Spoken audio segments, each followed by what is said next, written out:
সবাই যখন সন্তানের ব্রেন ডেভেলপমেন্টে এগিয়ে যাচ্ছে তখন আমি কি পিছিয়ে থাকবো? বাবা মা হিসেবে আমরা সবসময় ভাবি আমার সন্তান বড় হোক তারপর ব্রেন ডেভেলপমেন্ট হবে, কিন্তু সত্যটা হলো শিশু জন্মের পর থেকে ব্রেন ডেভেলপমেন্ট শুরু হয়ে যায়।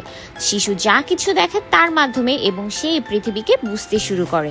নিউরোসায়েন্স বলে 0 থেকে 3 বছর বয়সে শিশুর মস্তিষ্ক সবচেয়ে দ্রুত তৈরি হয়, আর চোখ দিয়ে পাওয়া স্টিমুলেশন শিশুর ব্রেন কানেকশনগুলোকে ঠিক করে দেয়।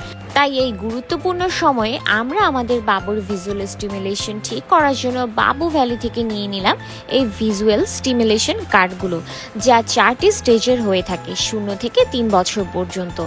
আমি জানি এই সময়টা মিস হয়ে গেলে পরে যতই খেলনা দিই আমার বাবুর ব্রেন আর আগের মতো তৈরি হবে না।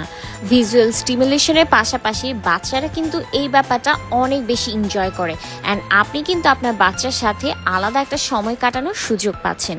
আজ অনেক সচেতন বাবা মা খেলনার আগে বেছে নিচ্ছেন ভিজুয়াল স্টিমুলেশন কার্ডগুলো, কারণ তারা জানেন সন্তানের ভবিষ্যৎ ভাগ্যের উপর নয়, আজকের সিদ্ধান্তের উপর নির্ভর করে। সচেতন বাবা মা হিসেবে আপনিও চাইলে বাবু ভ্যালি থেকে অর্ডার করে ফেলতে পারেন এই ভিজুয়াল স্টিমুলেশন কার্ড।